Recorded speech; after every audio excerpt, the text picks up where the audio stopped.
Good day. So I really wanted to dive in and talk to you about something I experienced during a meditation and how profound I think that this teaching really is for us on this journey right now, where we are on the planet, what we're all experiencing as humanity, and the current evolution that we're all experiencing. So basically, I don't just do this work because I feel like I want to help others. It's because I have lived this and I'm living it. I'm doing it. I am someone who is on this path of self-realization, of soul embodiment. I believe that I am really recoding myself, and I think many of us are recoding ourselves to be divine blueprints of a new framework of human consciousness, an expression of the divine is starting to come through, a new template that we're all going to be playing a new game at some point. And these little parts of this game, you know, of the human reality is developing, and we're weaving that in through what we do, how we act, how we experience life. And some of the current themes that are projected really onto us, and I speak obviously from being a woman that has, you know, had magazines growing up, with all these models and things like that, that we have a conditioning around our bodies, around appearance and how we look.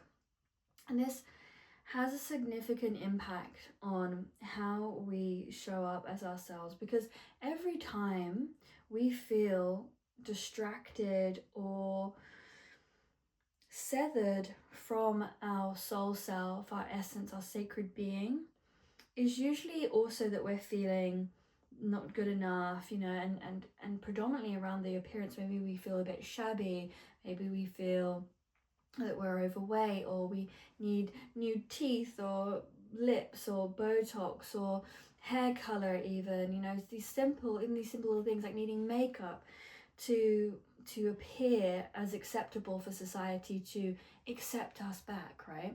Whereas when we can truly allow ourselves to be accepted by ourselves, knowing that the beloved accepts us in all our forms, all our ways.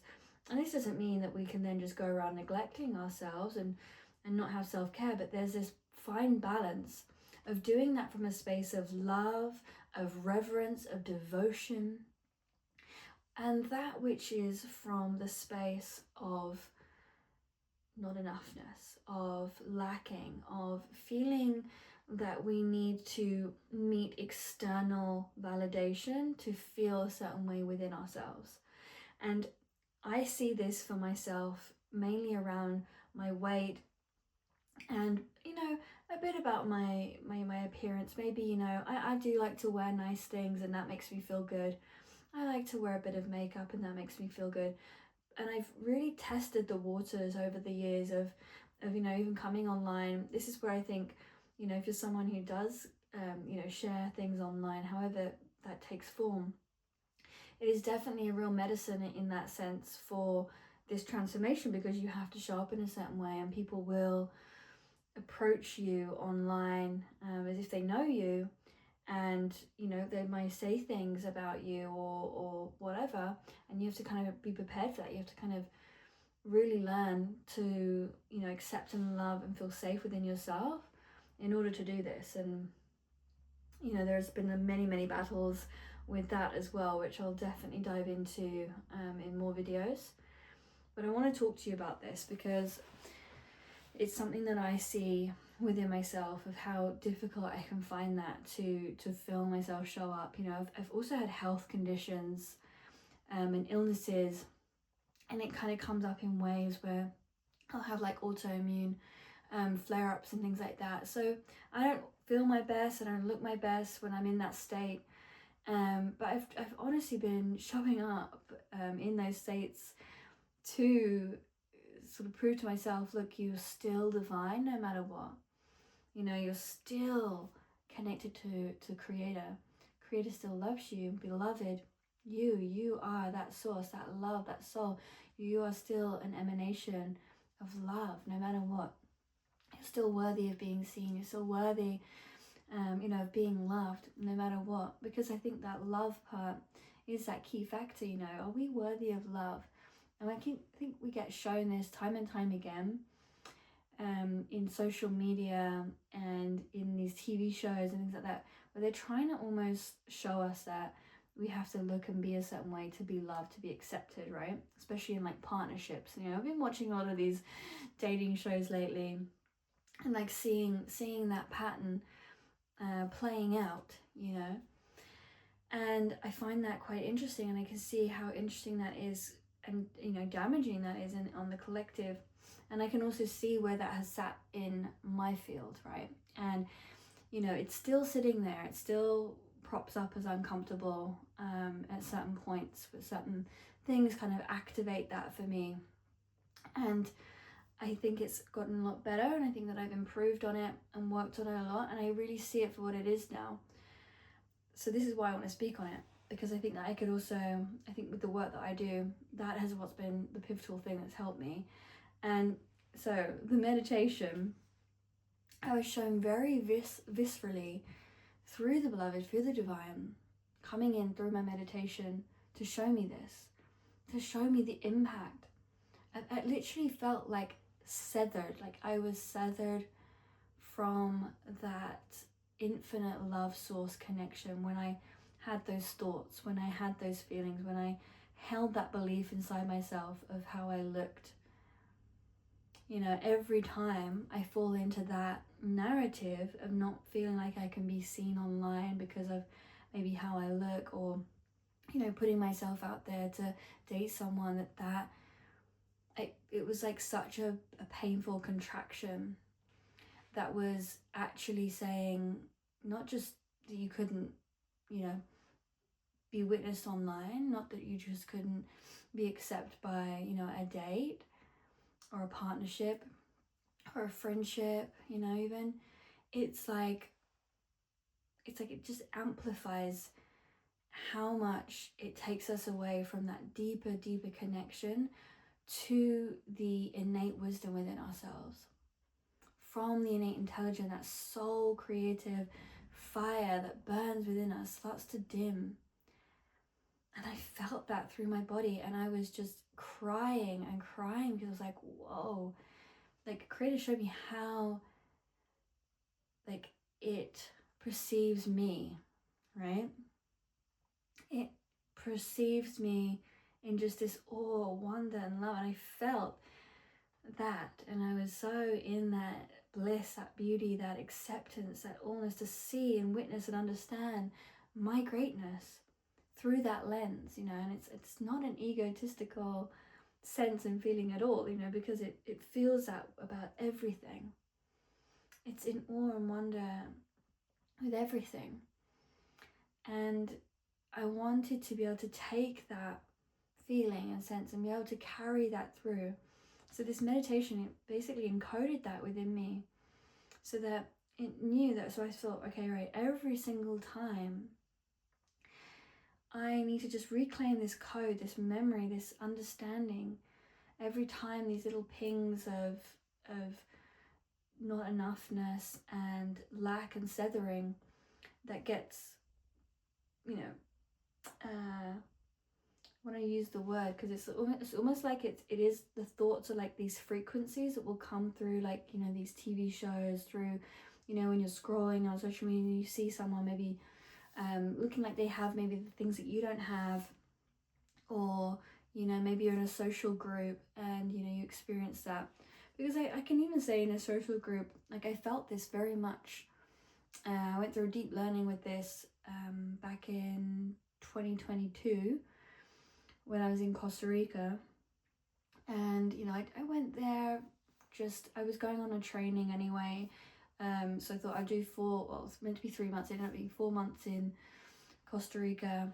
And I just wanted to get into the community. I thought I want to be in all this spiritual pod of people. Like I don't have that where I live. I want to get into this community living, where everyone is kind of on that same wave of self-development and consciousness, that was like my mindset at the time. And I got there, and I was actually met with some real distortions within that field, but it showed me and illuminated to me how much I probably didn't, I went there and realized how much I didn't deeply feel I was deserving of that anyway. Didn't feel completely like because when you don't feel and sense that within yourself, it's almost like that gets mirrored back and projected to you, right? It can be amplified. So we need to learn how to flip that script, flip the resonance within ourselves, so we don't get caught up in the whirlwind of that magnetic attraction to that feeling, because then we'll keep having those experiences. Like, you'll keep being drawn to watching the program that makes you feel like that. You'll keep following someone on social media that makes you feel like that. You'll keep going to events where people will keep treating you like that. You'll go on a date and then that person will treat you, in that way that you feel, maybe about yourself deep down, So we have to learn to fully accept ourselves and fully feel what the beloved and divine feels for us, in us, and then feel that, and that becomes our own felt sense, because we're obviously the same, like we're one of the same, really. Yeah. And it's almost like we forget, because we're in this dream world of forgetfulness, and we forget what we really feel and think and understand of all of this and about ourselves. So we need to reclaim that feeling and that sense. And that's what I was experiencing in that meditation. And that's what I've also experienced through all these different experiences when I've been like maybe rejected, when I've gone on a date and you realize that they're not really into you. And I've done it when, like I said, Costa Rica was probably one of the most painful ones. It was like I just couldn't quite fit in with the groups of people. I started to realize there was all this spiritual, and I'm kind of glad I didn't fit into it, but it was like there was all this spiritual facade, quite a lot of that, where you had to look and be a certain way, because I didn't feel that I wasn't a super skinny person that looked like a raw vegan, fasting a few times a week kind of person. I still had a little chub around my waist, and I didn't wear all of the fancy clothes, like not the fancy clothes, but you know what I mean, when people live like out in those tropical countries, sometimes you can wear those little halter neck things and stuff like that. There was kind of like this energy that was like around, that was kind of like, okay, when you look and feel a certain way, then people kind of gravitate toward each other, and I was like kind of wanted to step into that, but it felt like I wasn't kind of allowed in, and I noticed that I was sort of always making friends as well with these sort of outcasted people. And the pattern that I noticed with my friends and those that didn't maybe go and get into the bigger cliques, I could see that they definitely felt the same way, right? And my task during that time was to I stopped wearing makeup around that time. I just really embraced myself and who I was. I just started to go, right, you know what, I don't have to keep trying to fit in here and trying for these people to like me and want me in their space. I'm gonna just be happy with where I am, be happy with the realness of these people who are accepting me, and let's grow together, right, with the people that I do resonate with, and within myself, and just embrace that. And I did feel the more I did that, the more I just allowed that to take place, right? And it didn't come with ease, there was lots of trials that came up during that time. And even on my training, in the Tao Tantric training, there was so much mirroring of this, and I just had to come back and back again to the remembering, to that source remembering of the core of who I am, right? The core nature, the core awe and wonder of my infinite nature, and how eternally beautiful that is, and how every little aspect of me, all my flaws, warts and all, it's beautiful. It is what we have all come here to do, is to have unique expressions, to be uniquely different in all our different ways, and and to understand what it's like to be in all the different forms, and what a beautiful thing that is.